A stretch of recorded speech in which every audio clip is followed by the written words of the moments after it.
Are you serious? Are you serious, folks? This is amazing coffee this morning, and there's some amazing things going on around the world. We're going to stay on top of them, including the fact that the Secretary of Defense, James Mad Dog Mattis, says that the United States needs offensive space weapons, not defense, offensive space weapons to counter the China-Russia threat. I'm going to tell you about that in just a second, but first let me remind you that Noble Gold Investments, these are the people to call if you are getting ready to retire.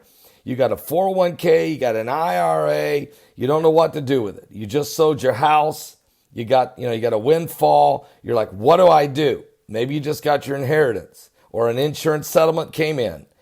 Look, you need advice, and the people to call would be noblegoldinvestment.com. That's noblegoldinvestment.com. Matter of fact, give Colin a call. His number is 877-646-5347. That's 877-646-5347. Tell them Pastor Paul Begley asked that they call you, that you need help with your 401k or IRA needs, all right? And he'll help you out. Now, here's what's going on with, certainly we have a situation developing with Mad Dog Mattis. And here's what he's saying about the offensive space weapons that are needed. Unsurprisingly, given the intense focus, folks, really, with Saudi Arabia's brutal proxy war going on, coverage of Defense Secretary James Mattis appeared at the U.S. Institute of Peace in Washington, D.C., and he focused on his call for a ceasefire in the Yemen civil war. But then the former Marine general's wide-ranging interview touched on a number of other topics, including what to do about Space Force. And as RT has already been covering, James Mattis, when asked about the U.S. Space Force, the Secretary of Defense explained that dominance in space is essential for preserving the American way.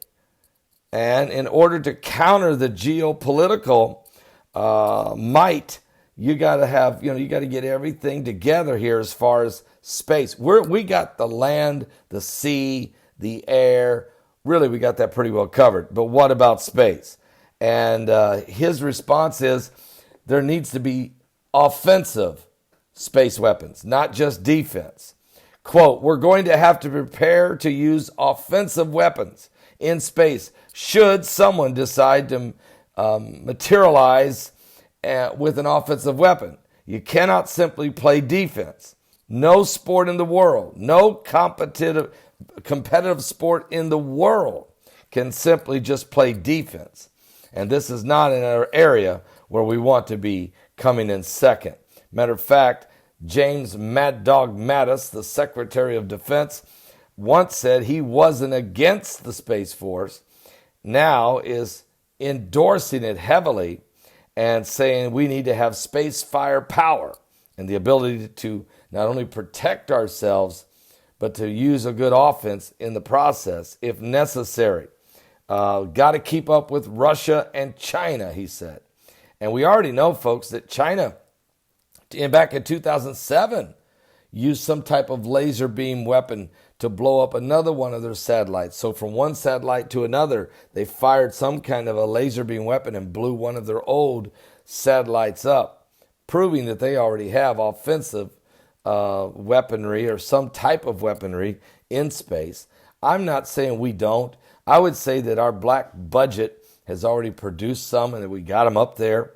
Right now, the United States is going to spend $716 billion on defense for the upcoming year in 2019, but only $8 billion of that over 5 years has been set aside for Space Force. That's way too low. And I would say that if that might be all we're spending right now on the books, I guarantee you we're spending at least another $50 billion anyway in black budget projects and development of space weaponry. So we'll keep a close eye on it, but there's no question that the United States Space Force is going forward, that there will be more than just a defensive efforts in space. Star Wars is on, and there's no question it's the United States, the Chinese, and the Russians that are going to be the ones that are going to be trying to get in position to who controls the space and all those satellites that are rotating around our planet. I'll be back with more current world events and how they relate to biblical prophecy. Folks, this isn't the same world. I'm one of the late baby boomers, okay? This is not the same world I grew up in. We're talking Star Wars now, for sure. Are you serious? Give your life to Jesus Christ. We're living in the last days. What? Time is running out.